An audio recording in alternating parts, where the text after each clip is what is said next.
الله إلا أن يتم نوره ولو 46,000. That's the lowball estimate for how many pro-ISIS accounts existed on Twitter in 2014. It comes from a new study published by the Brookings Institution Center for Middle East Policy. The report, titled The ISIS Twitter Census, analyzed different facets of ISIS supporter accounts on the social media site. It was authored by J.M. Berger, a non-resident fellow of Brookings, and Jonathan Morgan, a data scientist. In total, the two analyzed 20,000 pro-ISIS Twitter accounts and the almost 5.4 million tweets that have come from them. On average, pro-ISIS accounts have about 1,000 followers. That's much higher than the average Twitter user, which has around 208. With that said, 73% of the accounts analyzed still had fewer than 500 followers. Only 4% had more than 5,000. When it came to location, geotagged tweets placed most supporters in Syria, Iraq, and Saudi Arabia. Western countries weren't absent, though, with a handful of accounts being traced to France,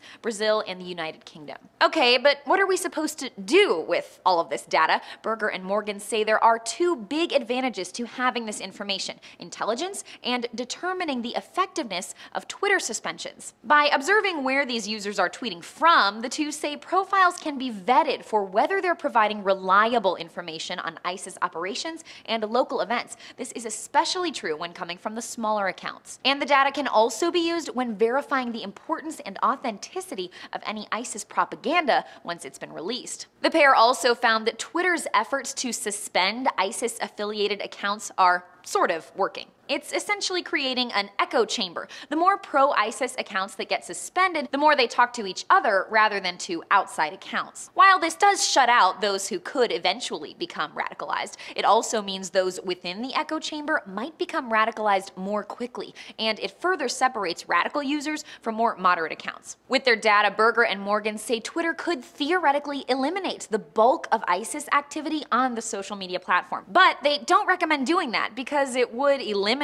the intelligence sources and be a questionable infringement on free speech. But Aaron Zellin, a fellow of the Washington Institute and an expert on jihadists, told the BBC what you won't find on Twitter is evidence of how ISIS recruits its fighters. That, he says, is done over private messaging applications like WhatsApp or Skype. Berger and Morgan's 97-page report comes out the same week as a Twitter crackdown on ISIS-affiliated accounts. The social media giant reportedly suspended as many as 2,000 profiles this week. For Newsy, I'm Lauren Zima.